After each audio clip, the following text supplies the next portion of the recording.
Good morning and welcome to the Dumpster Fire 3.1 here on AIM Student Radio, the way radio should be. I'm Josh. Jeff should be in momentarily. How are we all doing today on this lovely day? That weather outside is absolutely incredible right now. See, this is the kind of weather I was hoping for. This is the spring weather I've been hoping for. Happy BEA Vegas week. We leave on Friday. That is 3 days away. I can't wait. I'm just counting down the moments. Also, a huge thank you to everyone who came out to the prom on Friday night at the Student Commons. That was absolutely incredible. Had a ton of blasts getting it set up for all of y'all, getting the music set up, the decor. Huge shout out to everybody in the media club, everybody who helped us either set up, tear down, plan. Huge thank you to you all. The event was incredible. I'm still a little sore because I was kind of a dummy. Balloons started getting passed around the crowd and we were bouncing them around like beach balls. I decided to jump up and catch one. And it was all fun and games until I went on the landing. My boot slipped from out from under me and I kind of went splat onto the tile. But anywho, I'm fine. Didn't break anything. At least I think I didn't. I think I would have known by now. But I digress. Happy play-in tournament day. It starts today. We'll see who ends up joining us in the NBA playoffs. But before we even get to any of that, let's go ahead and get a quick check here of your weather. I do not want to see these advertisements. Currently in Fort Lupton, we are looking at 64 degrees, a high of 84, a low of 44, sunny skies, wind gusts of up to a whopping 2 miles per hour. Currently in Loveland, we are looking at 74 degrees, a high of 82, a low of 47, sunny skies, and no wind. Currently in Windsor, we are looking at 58 degrees, a high of 84, a low of 43, sunny skies, no wind. And on the home campus of Greeley, we are looking at 62 degrees, a high of 84, a low of 41, sunny skies, wind gusts of a whopping 4 miles per hour. It is incredible out there. Tomorrow is supposed to be much of the same. If anything, actually, let me look. My biggest concern is Friday, so I'm just hoping that stays kind of calmer. Alrighty, so it looks like we have morning showers in... Wow, I can't talk today. Looks like we have a chance for some morning showers on Friday, which is okay. You know, that's fine. As long as it's nothing to delay a plane taking off, I don't really care. But anywho's, I've been talking now for a while, so I'm going to go ahead and kick it back to the music here on AIM Student Radio, the way radio should be. Stay tuned. We got an incredible show here for you today. Good morning and welcome back to the Dumpster Fire 3.1 here on AIM Student Radio, the way radio should be. I'm Josh here with Jeff. You barely hit that. You barely got that in time. I know. I was like, why isn't it working? My timing was impeccable on that one, for once. Ready for Friday? Oh, man, I'm ready for Friday. Especially, man, this nice weather has got me, like, so energized and amped up. I know. Though I was looking at the weather for Friday, and I'm like, it's going to be a little cooler, like a little chance of rain, but I'm like, as long as it's nothing, like, severe, like, I'm okay. I know. See, it'd actually be nice because it'll be, like, chilly, and we're going to be like, oh, man, it's kind of chilly, and then we'll hit the desert. Oh, yeah. And it'll be like... Do you know what the weather's supposed to be like in Vegas? I was looking at it yesterday, and it's supposed to be like 80s, 90s the whole time we're out there. Let's go. And I'm probably going to check it later on because the same thing happened last year when I went, where first they said, oh, it's only going to be like 80s. It won't be too bad. And then, like, I checked it like the day before we went, and it's like, oh, no, it's going to be like 90s, 100s. It's like, oh, dang. See, I don't want hundreds. Hundreds is too much. Like, I can handle hundreds, but... you know, just gotta time it right. But yeah, no, it's crazy. Like this thing that we've been working on, planning for months and months and months and months, and it's like, oh, it's 3 days away. Yeah, it's 3 days away. Ugh. Yeah. And then, you know, it's like, oh, right before that, we're just gonna throw a massive prom event, which was incredible. It was fun. It was fun. Thanks for showing out people that showed up to prom. Yes. Super appreciate it. Thank you for screaming, like, maniacs when Mr. Brightside came on. That, I think that for me personally was just like the highlight of my night. Patrick and I had a good laugh with each other because I mean, I used to really, really like the Killers, and I used to really, really like that song. Yeah. And now it's almost more like a bad cult movie where you're like, I don't know if this is necessarily good, but man, does it get white people turned. Like, it gets white people excited. Like, I've seen people get excited, but that was like a whole other level. Like, I've been to other places where they play the song and people get crazy, but not to the point that they are screaming at the top of their lungs like that. Which is cool. I mean, yes. there's a lot of people that were at prom that deserve like special thank yous in person. Yes. They kept the dance floor like constantly full. Yeah. They kept dragging people out with them. So, oh yeah, no, it was incredible. Like, that energy was just going like the entire time. You know, obviously the first hour, you know, we had to make some adjustments, but it worked. Yeah, we did not have all the audio equipment that we needed, so we kind of hit a roadblock and had a little bit of stress with that. Yeah. But then it picked up. And we do thank people for kind of sticking around for that, because that was also my big concern. I'm like, oh no, people are just gonna bail. Yeah. No, more and more people ended up coming, and it was just that was so much fun. And then in other news, the play-in tournament starts tonight. It does, and I like our chances against the Wolves or OKC. Yeah, like Nuggets. Like, I don't think that's one we have to worry about. I'm glad we don't have to play the Lakers right off the bat after this play-in tournament, because the Lakers are going to win. There's no way that they're there's no way the NBA Lakers is win. not going to have LeBron James in the playoffs. I'm not saying everything is completely scripted, but they do make things kind of nudge them in the right direction. Oh yeah, because and then the MVP race, I don't. It's going to be hard. It is going to be hard. The thing that I think people they always forget, like, it's like MVP. They think it's like this all-encompassing award and everything. Mm-hmm. The MVP literally stands for most valuable player to their team in the regular season. Mm-hmm. So it's got nothing to do with what's going to happen in the playoffs, who's going to win the championship. Yeah, no, it's just the most valuable player in the regular season. And honestly, you look at the Nuggets without Joker, and they're mediocre. Like, they have, like, the other night when they played who they just played, was it the Wolves? And I think it might have been the Wolves, or was it the Rockets? But our bench was awesome. Like, our bench was just fire. We had none of our starters, and they still, like, killed it. And we only lost to the Suns by, like, 3. Yeah, it was only, like, 3 points. Like, we held on with them till the very end. And then we did finish off the Kings in the regular season finale. That's who it was. We beat the Kings. And our bench held the number one offense to under 100 points. Like, dude. I was gonna say I feel pretty good. So it's like, we'll see how it goes. It's been quite an interesting season. I was gonna say, wait, are the Mavs actually in the playoff? Because I know there was that thing that the Mavs are officially eliminated. Oh man. Yep. Yeah, no, I saw a thing like where it was like in the span of an hour. And it had to do kind of with Kyrie, where it's like, like at 9:40 or whatever, a certain night, the Brooklyn Nets somehow got into the playoffs. And then like an hour later, the Mavs were eliminated.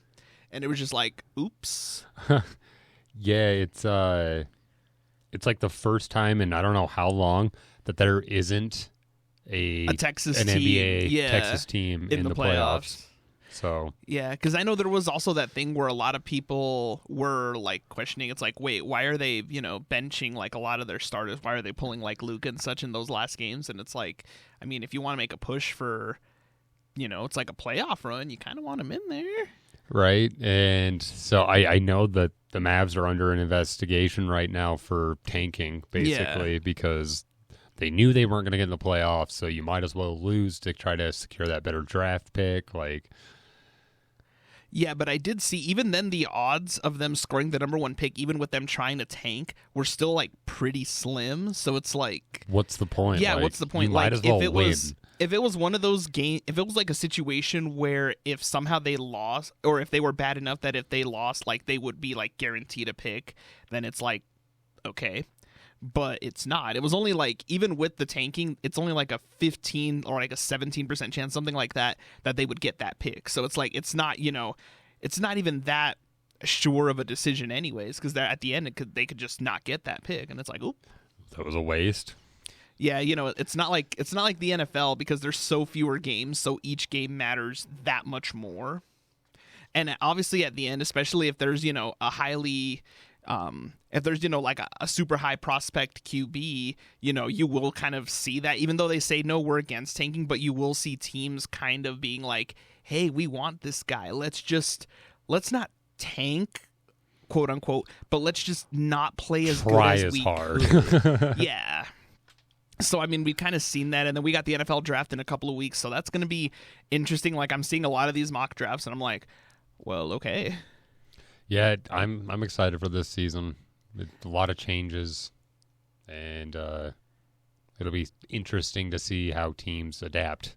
Oh yeah, for sure. I'm as much as of a Broncos fan I am not. I'm excited to see how they do with a different coach, to see if it really is like if Russell Wilson is still the player that he was, or if he is like on the downside. Like, oh yeah, no, like there is this kind of, and it's been kind of making the waves. Nothing confirmed yet, but there was basically the thing that Sean Payton is basically giving Russ like this season to like kind of prove it, perform. Yeah, to kind of perform, and if not, then they're just going to move on to someone else, whether it's free agency or whether it's trying to draft somebody, just because, I mean, the ownership has the money. Oh, yeah. Oh, man, they have the money. Oh, yeah. And now, like, it's been kind of crazy just overall with the Broncos, because now there's talk about, like, right now they're doing a lot of renovations to Mile High, which the ownership is paying for, which is actually pretty legit if you ask me, because a lot of times a lot of these big owners will try to be like, oh, we need public funding to do this. Yeah, we need tax money. Yeah, whereas here the owners were like, oh, we're going to throw $100 million into renovating Mile High. And there is talk of them potentially trying to look at a new stadium. I saw that they might move. How do you, as a Broncos fan, how do you feel about that? I actually got, which is weird that I got it, because I only went to one Broncos game this season, and it was the first one I ever went to, but I actually got the email with the survey that was asking me, like, how do you feel about, like, it was a really long survey, because the first half was questions about what I thought about the current Mile High site. And then the other part was like, okay, if we were to build a new stadium, where would you want it? What kind of seat options would you like? What kind of amenities would you like? And my thing was that I voted for was, if you want to build a new stadium, okay, but keep it in downtown Denver. Like, how do I say this? That's just, being in the heart of downtown Denver is just synonymous with the Broncos. It's always been. Like, the old Mile High was in the parking lot of the new one. Like, keep it in that site. If you want to put a roof over it to be able to host, bigger events, which I get, because, try to get in the money, like to host, a Final Four or a WrestleMania or, another big sporting event, then I put, okay, I'm down with that, but and they let you choose multiple design choices, which I thought was really cool. It was either do like a retractable roof so you can open and close it, or do a kind of like SoFi Stadium, which is kind of like the hybrid, where it has like the open air on the sides, but it has like that fabric roof over it. Oh, yeah. So something like that, like one of the options was a dome, and I'm like, no, I don't want a dome. Like, part of the atmosphere of Mile High is being able to, be kind of in the elements a little bit, and then just if you want to host a big event, like a Final Four or something like that, then yeah, obviously close the roof. Yeah, and I don't see where it could be anywhere else but downtown. Like, yeah, it does have to be kind of in the heart of Denver, because when you get further and further out, it's just not as, I don't know, it just doesn't feel the same. It doesn't feel the same. The energy's not there. Yeah, no, it's not like, kind of like where the Rapids play, like in Dick's Sporting Goods Park. It's a beautiful stadium, but it's in the middle of nowhere. Yeah. All the way out in Commerce City, and it's like, I don't really like that whole idea of it. And I know some teams will do it, like the 49ers, like they're not even in San Francisco, like their stadium's all the way out in Santa Clara. Like, for me, I don't kind of like that a whole lot, just because that's part of like the energy, because it feels like if you're facing the Broncos, it's like, oh, you're not just facing the team, like you're facing the city. You're facing Denver. Like, yeah. And that like, if you just put it like, and I know there was talk of people saying like, oh, build it out by like DIA, because DIA is in the middle of bloody nowhere, but it's like you still lose some of that intimidation factor to me, and I just don't want to lose that, because that's part of it too. Like, even like as like a Colorado sports fan, like we have everything in the heart of downtown Denver. Like Coors Field, like even if the Rockies are just playing like poo-poo, like, you know, you're still in the middle of Denver. Like, there's just that atmosphere that's just incredible. You know, you go to a Nuggets or an Avs game, there's Ball Arena, you know, that's right so in the heart. Right there. You know, and you get that, like, as, you know, for even like an opposing team, you know, on the bus coming in, you're like, oh, I'm in the middle of this whole city. Like, it just kind of feels like the city's just kind of like coming down on top of you. And it's like, oh, snap. And if you build a stadium outside of the city, like, you just kind of lose some of that. I agree. Like, heck, even like for, like, I know you being a Vikings fan, like, they built US Bank Stadium right where the Metrodome was. So you still kind of have that, you know, thing to it. Still have that feeling, yeah. Yeah. So, you know, for me personally, like, if you want to build it, okay, whatever. Although I really like Empower Field, like, I don't have any issues with it. Yeah, sure, it's, you know, it is kind of bare bones compared to, you know, these ridiculous stadiums now, like SoFi or Allegiant Stadium. But, like, how do I say this? For me, it's like, if you're going to build it, okay, but don't take it out of downtown and keep the ticket prices lower. Like, don't price, you know, your diehard fans out of getting tickets. Yeah, and I think that's a huge mistake that a lot of like teams do when they build new stadiums. Is like, well, we just built this new expensive thing. Now we have to charge more. It's like, now you're going to lose a lot of the people that supported that. Like, yeah, like that happened with the 49ers actually a ton when they went out to SoFi or to Levi's Stadium. Was like Candlestick Park. I mean, yeah, granted, by the end of its life, it was kind of falling apart. It was old, but you know, the common 49ers fan could go watch a game, and they were rowdy and they were really loud and rambunctious. You don't really get a whole lot of that now inside a Levi's Stadium. The only time you may get it nowadays is if they're in the playoffs, which has happened quite a bit over the years, but it's nowhere near the same as it used to be, where you had like these, you know, common folk in and they were just screaming their lives out. And even at Mile High, like, you got the South stands, and that crowd is ridiculous. Like, when I just went to that one game, you could hear them the entire game. Like, didn't matter that the Broncos were losing, like, they were screaming. And it was incredible. Love it. Love it, love it. Oh, man. I keep looking at this weather, and I'm just like, yes. I know. I was like, if you want to do some quick weather before we throw it back to the music, let people know how nice it is. Heck yeah. Did you already do weather? I did, but I don't mind doing it again because it is way so nice. Positive vibes, then. It is so nice. So, once again, in Fort Lupton, we are looking at 64 degrees, a high of 84, a low of 44, sunny skies, wind gusts of 2 miles per hour. In Loveland, we're looking at 74. Oh, they're getting toasty already. High of 82, low of 47, sunny skies, no wind. In Windsor, we are currently looking at 58 degrees, a high of 84, low of 43, sunny skies, no wind. And in Greeley, we are looking at currently 64 degrees, a high of 84, a low of 41, sunny skies, wind gusts of up to 2 miles per hour. But since we are on the topic, I'm going to look at it right now. Looking at Vegas weather? Looking at Vegas. Ooh, that is beautiful. So I'm going to keep an eye on it closer and closer to us leaving, but right now it's 75 out there. Heck yeah. Yeah, let's see. Friday when we get there, it's supposed to be, they're supposed to get up to 95 today. Híjole. I have a feeling this is going to change, but like Friday it's supposed to be 74, Saturday 81, Sunday, Monday 86 and 87, and then Tuesday 81, but I don't know what it is about. Maybe it's just because it is a desert. Like, it feels, even though it says it's 80 degrees, like the first day that we got there was like 84, but it felt way worse than that. Like, I don't know if it's just because it's at sea level or something, but it felt like way hotter. It was like, oh, geez. It's very dry heat too, so I think that's what contributes to it. There's no moisture in the air. Yeah, because the day that I was laying poolside out there and I got turned into a lobster, it was only like 87, so it wasn't like super duper hot, but it felt like ridiculous. Like, you touched the asphalt like on the pool deck, and we're like, oh man, you're like, ouch. This is hot. So yeah, we'll see how it goes, and then my big thing is like, if we're gonna be at the Luxor, if I'm laying poolside, I mean, there is gonna be this giant metal and glass pyramid reflecting all of that light back on me. So I'm like, yeah, I better make sure I have a sunscreen on this time. Sunscreen and sunglasses. Yes. But I can't wait. And we've been talking for a while now, so we'll go ahead and let it kick back to the music here on AIM Student Radio, the way radio should be.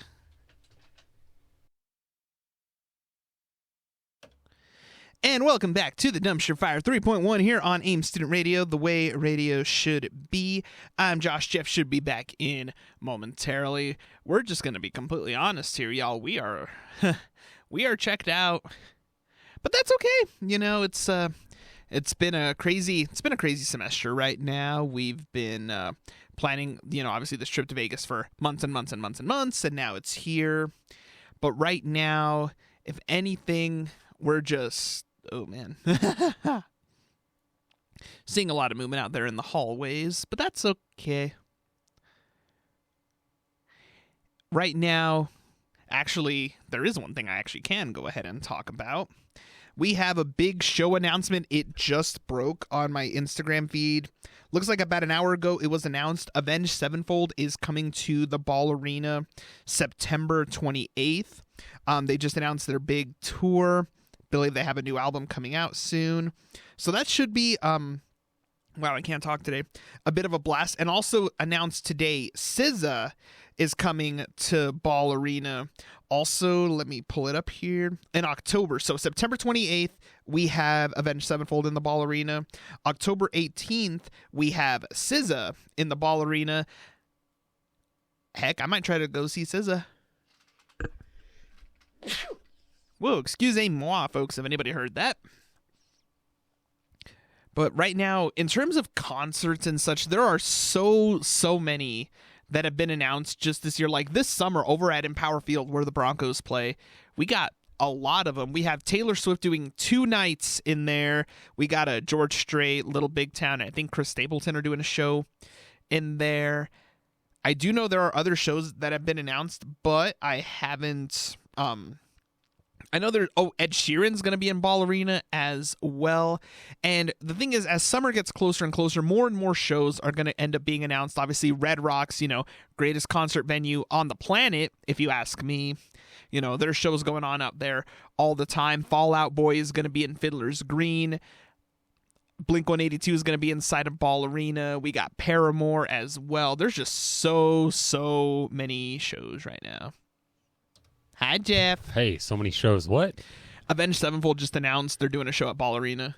Yeah, I know. I saw that. And, I just got it on my feed. I was like, what? Because they're going on Falling in Reverse. Yeah. But Falling in Reverse, I don't think is playing the Ball Arena show. I don't think they're doing the Denver show. Because it says support TBD or TBA. TBA. Okay. I saw this morning SZA's also coming. I'm like, all right, there we go. That should be a blast. And then, I was just talking about just so many of there's a lot of concerts coming this summer. Yeah, too many. I hate it because I want to go to all of them. Same, but it's like, 1, I need all that time off work, and 2, I need the money to, it's like I work to get the money to go to the concerts. But then it's like I spend that much time away from work to go to said concerts, and then I don't have money. So it's all a balance. Frustrating.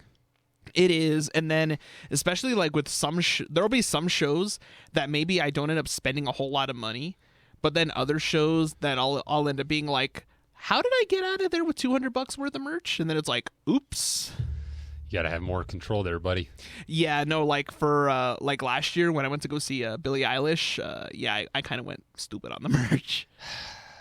Dang it. Yeah. Dang it. For Riot Fest, I went crazy on the merch, but that was different because it's a huge festival, and they have the huge merch table, and almost every single band there has their merch. So that makes sense. For the headliners, I bought the MCR shirt. I bought a Misfits shirt that was specific to Riot Fest. So that one actually just says the original Misfits, and it has the Fiend skull on, and then it says Walk Among Riot Fest, and it was only available at that show. That's cool. And then for 9 Inch Nails, I actually bought 2 shirts. They were surprisingly, of the headliners, they were the cheapest merch. Their shirts were only $25 each. Wow. Yeah, so I bought 2 of those. The MCR shirt cost me $60, but I was like, yeah, no, there ain't no way I'm passing that one up. Oh, it's so and expensive. my friend that went with me, he went ham. He had he had his personal item, and his carry-on was just for merch. Because he bought merch for himself. A bunch of his buddies Venmo'd him, and he bought merch for them. Every day that we'd get to the festival, we'd have to stop at that merch tent first. Because then if he saw one from another band, like the first day he was like, should I get a Bad Religion shirt? And then by like the third day, he's like, yeah, I'm going to get the Bad Religion shirt. Yeah, and then like with Portugal the Man, same thing. Like they played the first night, and the second night they still had the merch, and he's like, I'm going for the merch. And it was like I bought the shirts, I bought drink coolers. I ended up buying a shirt for my dad, for my brother. Like, yeah, no, I came home from that show with like 8 shirts, and it was so worth it. Nice. Yes. So, I think we're going to have to find a sports book in, well, it shouldn't be hard to find, but we're going to have to find a good sports book to sit down at on Saturday night, Jeff. Yeah, I know. I might actually, throw a couple bucks onto a game or two. I'm thinking, like, part of me is like, I think if I can just watch enough, because there are certain shows that I do watch where they look at like breaking down odds and stuff, and I'm like, I don't know, part of me wants to do like a parlay, but I've also always had really bad luck with parlays where it's like I get like, if I do like a 4-leg parlay, like 3 of the legs will hit, and I'm like, yes, and then the most crucial one fails, and then I'm dead, and I'm like, no. Yeah, and so I feel like I think I should just do straight bets. Like parlays, I just do not have luck with them. I feel like parlays, you can bet a lower amount of money and like win more with that, because unless you're willing to like risk quite a bit of chunk of change on just like a straight bet, they just don't pay off as well. They don't. Unless you're like, betting like Drake and just throwing down a million easy $1 million on a bet. Like, I kind of wish the UFC pay-per-view that was this past weekend, I wish it would have been like this coming weekend, because it's like, man, I could have made some money off of that one. Yeah, no, because in my head I'm like, no, Izzy's gonna win that fight, and he did, and I was like, dang. And it was actually kind of crazy because I was watching. I didn't watch the pay-per-view because I'm sorry, I'm not gonna pay $85 for a year of ESPN Plus and the pay-per-view. Like, sorry. Yeah, no kidding. But there were so many stars at that fight. Like, they even had a whole row, and it was ridiculous. Like, you had like Rob Gronkowski, Joe Burrow, Odell Beckham Jr., obviously Dana White was there. Like, a bunch of WWE wrestlers were there too. Like, a lot of basically just like famous people were at that fight. And I'm like, man, would have been cool. Would have been cool. Like, I'd love to go to, like, I went to, back in 2017, I went to one of the fight night cards in Denver, and that was crazy. It was, because the headliners were Juliana Pena and Valentina Shevchenko, and the winner was going to take on Amanda Nunes because she was the bantamweight champion still at that time. Okay. And Shevchenko won, and that was crazy. And Amanda Nunes was in the crowd, so she went into the octagon, and, they did the stare down and the whole 9 yards. And then we had Cowboy Cerrone taking on Jorge Masvidal, who just retired, and that was a crazy fight.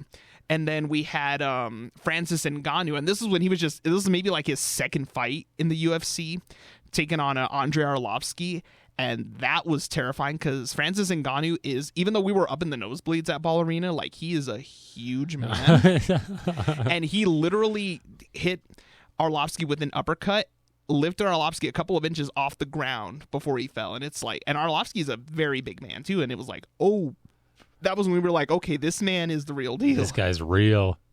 So it was like crazy to me. It's like, man, I saw Arlovsky I saw Ngannou before he became what he became. And then same thing with Jorge Masvidal, because he had been kind of around for a while at that point, but this was like really when he began to really take off and, really lived up to the street Jesus name. But it was like, that fight card was crazy. Like, since Cowboy was a local, like, obviously we were all on his side. We were chanting Cowboy the whole time. Like, he did lose, but it was a really good fight though. That's cool. Yeah, like, I really wish that UFC would come. They don't come to Denver very often, even though it's kind of odd because this is technically the birthplace of the UFC, because the very first card was in Denver at Mick Nichols Arena, which was Ball Arena before Ball Arena. So, like, like, a lot of people are like, oh, Vegas is home, and but this is where it was literally born, because Colorado was one of the few states that was allowing them to do it. and it's crazy, and it's just crazy. I know that I think it's gonna happen here soon. Bare knuckle fighting is supposed to be in the First Bank Center, and I've seen some of the events on TV, and I'm like, that's a whole other level. Like, I mean, obviously in the UFC and everything, you have your gloves and everything, but this is like they just put like a little layer of tape and they go. And I mean, that's the thing with like UFC fights too, that those gloves aren't there to like protect the person you're punching. They're there to protect your hand.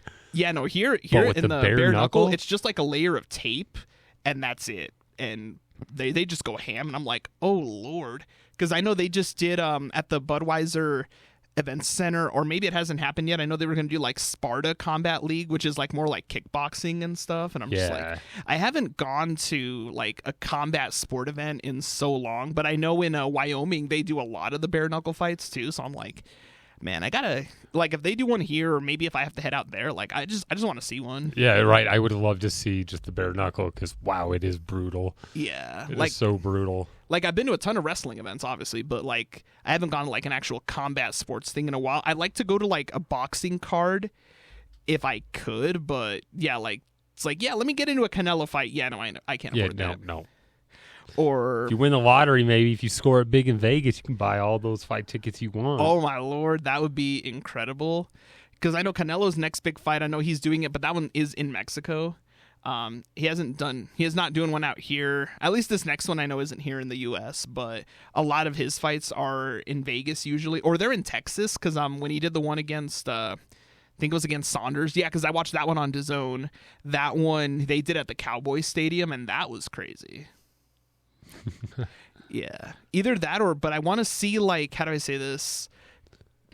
Like, I mean, yeah, you do got your heavyweights still, you got your Tyson Furies and your Anthony Joshuas, but it's like the days when you had like, when heavyweight boxing was really a big thing, you had, like Evander Holyfield, Mike Tyson, like those days. Oh man, like I've seen a lot of the older events, but it's like, what would it have been to actually go to one of those cards and just see that like kind of power like firsthand? I feel like it would have been mind-blowing, because like now, with like video games and all this media that we have, we're a little more desensitized to like that violence, that violent sport. Mm-hmm. And so just to see those, like, just two giant Goliath of men punching each other in the face, like, it would have been crazy. I mean, it's like the same concept of, if you were to show somebody like the movie Transformers, and show it to them like in the 50s or 60s, their heads would literally explode. Like, they'd be like, "What?" Oh yeah, no, it is absolutely insane. But I will say this: like, obviously I've gone to a lot of wrestling shows, and yes, people can get hurt. They do hit each other. But it wasn't the same kind of reaction that I had actually going to a UFC event, because the trick with pro wrestling is if you do it right, you can hit someone, they fall down, but they can get back up and walk away. The match ends, they get the pinfall. All right, it's over. They walk backstage. With the UFC fight, like, we had multiple knockouts, and there was one poor guy, like, he didn't even last like 30 seconds, and this fool got dropped. Like, this was a scary one, because they had the whole medical staff like almost instantly like busted into the octagon and everything, and for a few minutes like no one was doing anything, and we were all just like, oh, is he dead? Yeah, no, like that one was frightening. Like, I mean, it does happen in wrestling if people get injured, but like when it's combat sports and it's like, oh, the whole objective is to knock this person out for realsies, it's just like this whole other thing. We were just like, that one fight, I was like, oh, good Lord. And then with the main event, which was Shevchenko and Juliana Pena, like, they beat the tar out of one another. And it's one thing to watch it on TV, but when you realize, like, oh no, these two people are 100 feet away beating each other to a pulp, like, that is real blood flying. Yeah, right. Like, good Lord. Like, it's just something else entirely. Love it. Love it. I was going to say, you been doing any gaming this weekend? No, I did not. What did I went to Madagascar the musical. Oh, though. Yeah, how was that? So it was silly. It was childish. There was a lot of kids there.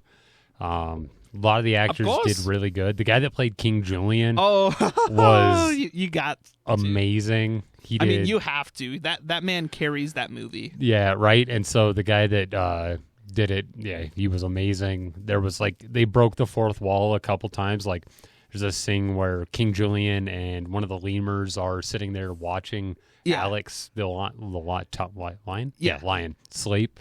And one of the lemurs, and it's like weird because they had him hooked up to like harnesses. Yeah.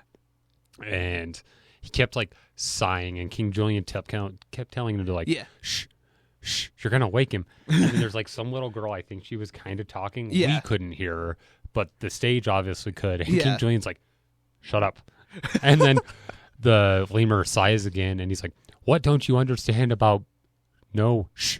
Like, shh means be quiet. I just told a little girl to shut up. Like, and so it was funny. Okay. The stage design was incredible. Oh, dang. Like, the set pieces and everything were so detailed, and yeah, so it was amazing. It was a lot of fun. Dang. But other than that, I did not do much. Played D&D on Sunday. That's my Sunday thing. Yeah, and I was going to say, let's see. It's like, well, obviously, Friday, the prom, we were here. Saturday, I was working, and at the same time, I'm like, okay, my elbow hurts, my shoulder hurts, hang on. Too much fist pumping. Too much fist bumping, too much, I'm going to catch this balloon. Oh, hey, this floor is made out of tile. That was... Oh, that one hurt. I was like, even with the big jacket on that I had, it's like no, it's like it's like getting to that age where it's like, I take a spill like this, these actually hurt now.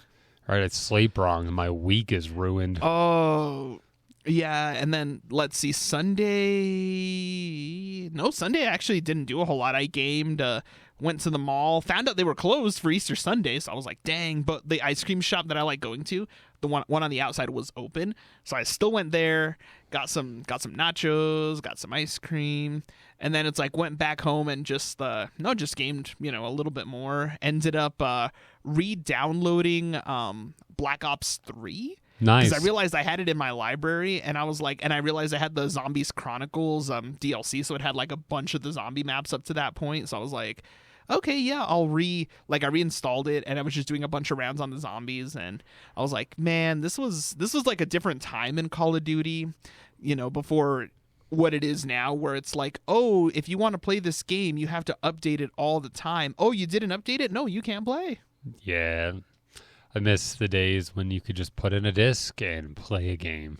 Yeah, the old, even the PS3 era, you didn't have to install anything. Like my friend, one of my friends had, because I didn't have one of the games, and anytime he came over, it made life real easy because he just had the disc, and we would put the disc in, and then we would play. You can't do that with the PS4 or an Xbox. Even nowadays, if you bring the disc, it's like, it's going to install the whole thing, and then you can play it. Then you can play it. Yeah, no, it's like, man, I miss those days.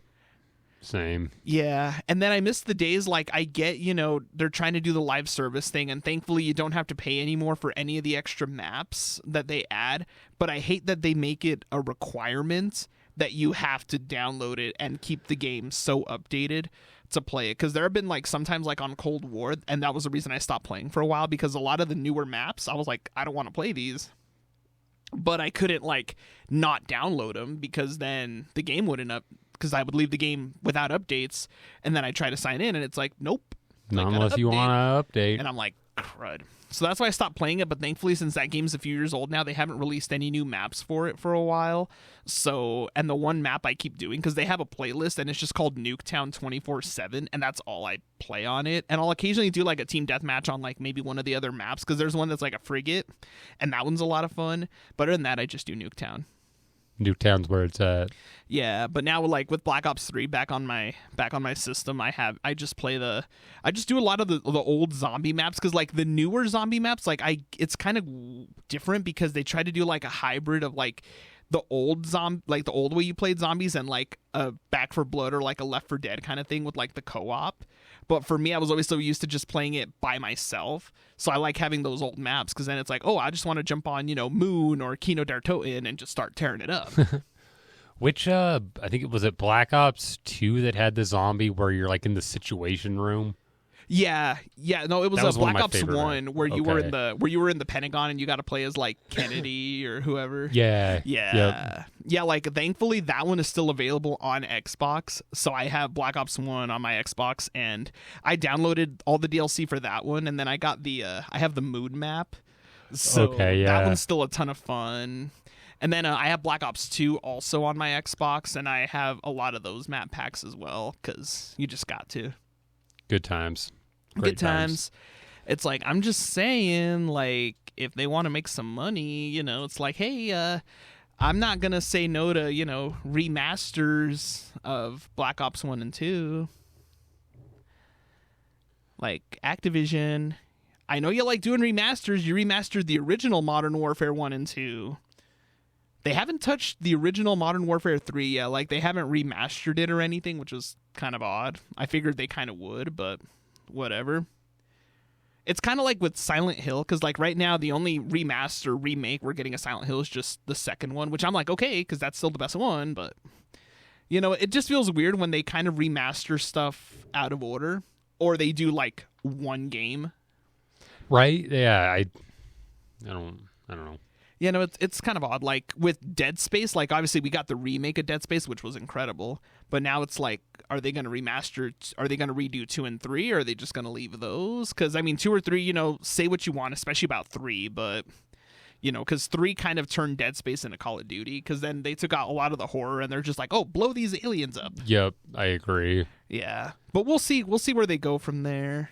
Yeah, I don't know how successful. I assume it was. I didn't hear anything bad about it. I didn't hear like a whole bunch about it, but anything I heard about it was that it was good.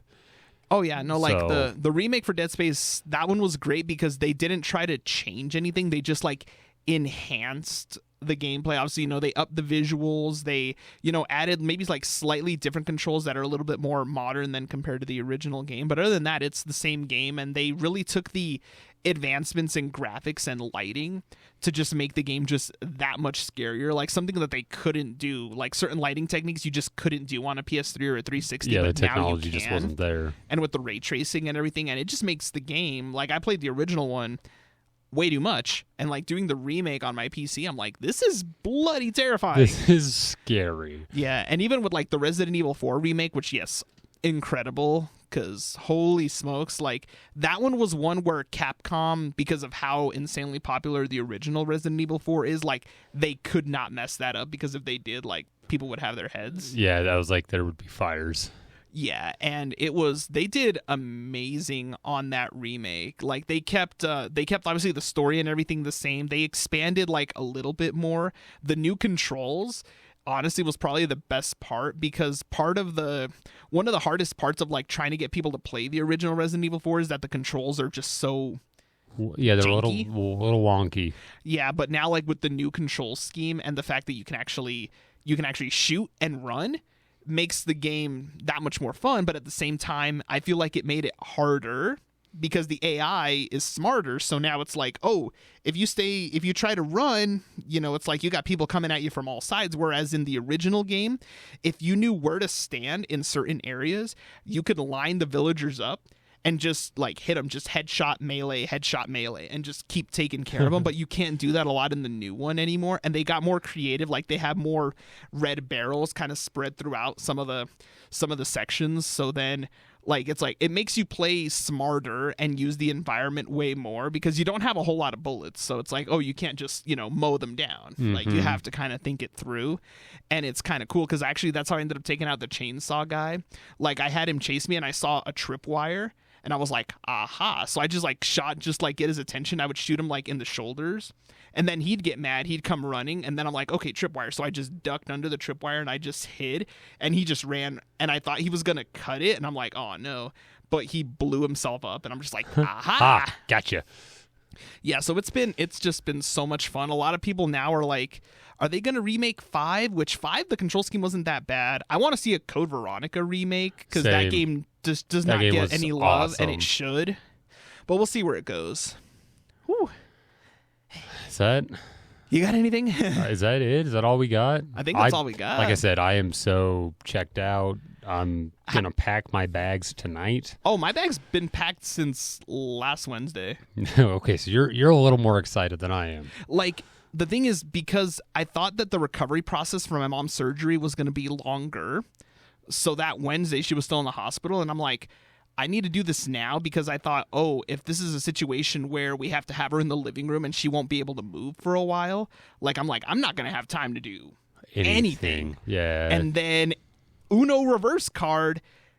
It's about 10:30 in the morning. I had to finish packing up. I had to call my mom, like, asked how she was doing and everything. And she actually asked me, she's like, have you gotten anything packed? I'm like, oh, I just finished packing. And she was like, oh, you're good because we're supposed to go home in a couple hours. And I'm like, what? Oh, okay. Yeah, and then by I clock in at 1:30.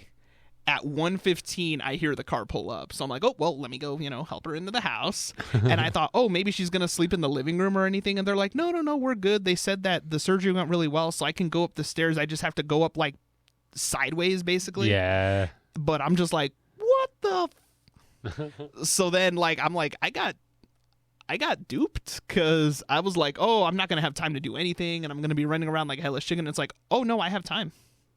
So it's, but it's great, that she's definitely recovering well. That definitely relieved a lot of stress off of me. So the whole surgery has been a nightmare because first, the original date they gave her was going to be the date that we got back from Vegas. Oof. And I was like, oh, that's going to suck because I knew that was going to be on my mind like the entire whole time. Yeah. And then all of a sudden I get a call from them like a few hours later. They're like, oh, we found a better date. The surgeon doesn't want to wait to do this. How about we do it the Tuesday before you leave, which was last week? Okay, that works. And then because it was, doing a cadaver graft and everything to get that tendon replaced, I was like, oh no, she's not going to be able to move. She's, this is going to kind of stink a little bit because I know I'd be still thinking about that while I was out there, even though the surgery was done. And it's like, oh no, she's fine. She can move. And it's like, good thing you've got a tough mama. Oh yeah, no, like, and there'll be some days that she tells me, she's like, I really don't think I'm that strong. And I'm like, Mom, you had your knees replaced. You had your quads surgically repaired. You just got brand new tendons and you're moving around. Like, that's pretty hardcore. That is hardcore. That's tough. Like, that is tough. Like, I told her, I'm like, you don't have to be, big, you don't have to be scary and intimidating. It's like anybody in your position would not be doing that. They wouldn't even be trying. I wouldn't even try. I'd be like, oh no, for me, I got the surgery. I'm going to sit here until I'm not. Like, yeah, no, it's crazy. But if anything, I'm happy that it all came out well. So that means I'm going to be able to go on this trip like just a lot more relaxed because it's like, okay, all of that's taken care of. Obviously my dad is going to be there. My brother is going to be there. So it's like, okay, no, we're good. Nice. Yes. But that does it for our show today. We got oh man, that feels weird. The final media club meeting before we go to Vegas. Yes. It is here. It's here. It's here. We'll be back on Thursday. And then Friday we gone. Yeah, no show next Tuesday, obviously, because we'll be, 900 miles away. Also, shout out Josue for some insane dance moves at the prom. Yeah, that's definitely one of the people I was talking about. Yes. That kept that dance floor, kept the party going. Oh yeah, no, like that is a level of flexibility that I just dream of having. Like seeing some of those moves, I was like, I can't do that. I don't think he stopped moving. I don't think he did. Like, even when he's like requesting a song, like he was still shuffling and then like the slide across the floor. I'm like, I do not have the coordination to do that. So like if I try to do that, like I'm gonna fall again. You're gonna need the same surgery your mom got. Oh like, yeah. Yeah, no, that was my big fear. Like when I fell, because I already have like one knee that's already kind of messed up anyways. But my big concern was like when I took that spill, I even purposely, when I was in midair and I knew I was gonna fall, I tried to like basically angle myself so that way my shoulder and my elbow took most of the fall, which it did, thankfully, because I'm like, if my knee hits this tile, like that's not gonna be fun. But yeah, no, thankfully everything came out okay. But that does it for our show today. We thank you all for listening. That was a dumpster fire, and you were all warned.